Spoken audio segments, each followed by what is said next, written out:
Hey there, happy day. Sharon Horne-Ellstrom here with an interesting idiom and a question for you. Do you know how to use hand-to-mouth existence to supersize and grow your business?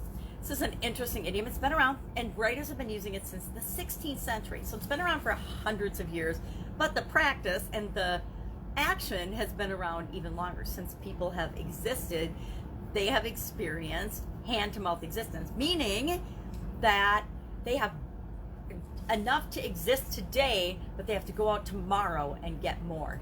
Think of the old hunting culture where the hunters would go out, they'd get food, they'd go fishing for the day, they'd get food for the day, and usually they didn't have any way to preserve it, so they had to go out again tomorrow and hunt and forage and find more food or resources in order to survive. We do that if we've bootstrapped our businesses and barely gotten by and been going from day to day and paycheck to paycheck or payroll to payroll. Those are examples of hand-to-mouth existence. I like to think that I haven't done that, but then as I was thinking about this idiom today and I looked back at my life, I've done a lot of that. I've done a lot of bootstrapping, a lot of not really knowing the answer, but believing that the answer would come and having faith that the answer would come. And then, of course, it did appear, and we took the next step in any particular business I was working on or growing.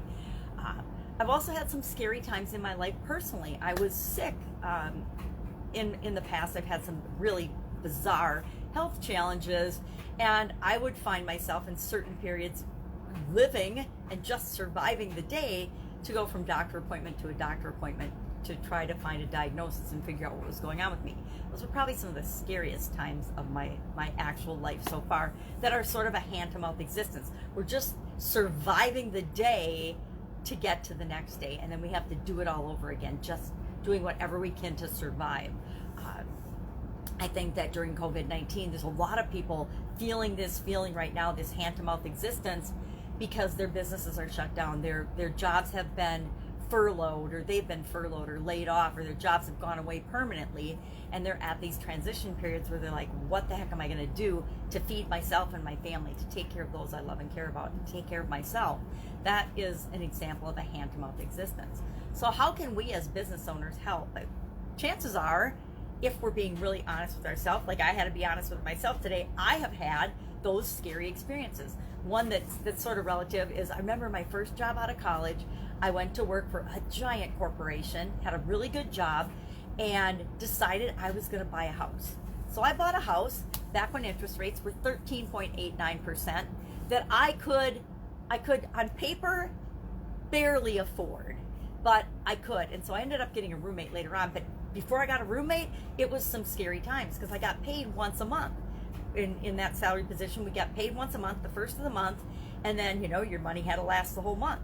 Well, I discovered that owning a home, by the end of the first week of the month, I was literally out of money because I had to put money aside for taxes. I had to put money aside for utilities or pay utility bills. I had to, maintain that house and that property. And I also still had to eat. So I found and discovered that was a really scary time. It ended up working out all right, but it was a scary time feeling like I was living paycheck to paycheck. Because guess what? I was living paycheck to paycheck at that time, and it didn't feel very good. So I learned that I had to find ways to supplement my income and find ways to structure the way I spent the money that I did have coming in, knowing that nothing is guaranteed and that any minute I could have lost that job, right? I could have lost that job, just like COVID-19 is demonstrating to all of us. Nothing's guaranteed.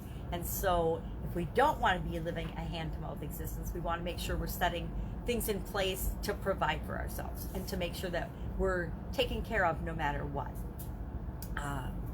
I've also had some experiences where I made bad choices, bad business partner choices, bad marriage partner choices that led me into situations that I didn't like. And I felt trapped, like I was just surviving from day to day and living a hand-to-mouth existence. So how can we use this to grow and build our business? Most of us, when we're looking for our ideal customer or the people that we serve in our businesses, we're looking for people that are our ideal customer, our ideal clients. And normally those people have money, and they have plenty of money so that they can buy our products and services without thinking twice about it. We just have to show them how we can help them and serve them, and they'll buy our products and services. But what if we were to think of who else we could help with our products and services, with our solutions to problems? Because chances are the problems that we solve for people apply to people that have the resources to solve them, but they also could really benefit and help transform and transition the lives of people that are stuck in or find themselves, for whatever reason, in a hand-to-mouth situation. Is there a way that we can look at our businesses and find ways to serve those people as well, help those people? I do it by giving away knowledge and information and sharing resources. I do challenges, I do workshops, I do all kinds of things like that that anybody can go to for free that helps benefit them, and hopefully their times change and they can do business with me or work with me later on in the future. But I still provide those services and do those things because I want to be able to help as many people as I possibly can, no matter what their situation is.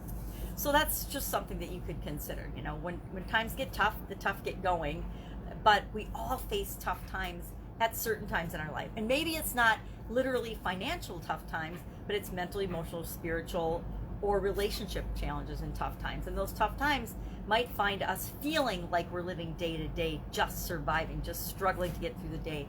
And all of us, our overall objective in life is not to just survive, not just to get through it until we die. It's to have a great experience and actually thrive in that experience. So just some things to think about hand-to-mouth existence. Love to know your experience with this particular idiom. I don't think I've ever said to myself, geez, I'm living paycheck to paycheck, or I'm living a hand-to-mouth existence, or I guarantee I've never said that to myself or anyone else. But I have observed it and I have experienced it. And if we broaden the way we define things and what things mean, pretty much every one of us have experienced some kind of a situation where we're just getting by, but we know that we're meant for more. All right, have an awesome day. See you tomorrow with another interesting idiom. What does it mean? Where does it come from? And how might you use it in your life and business right now? Bye. Take care.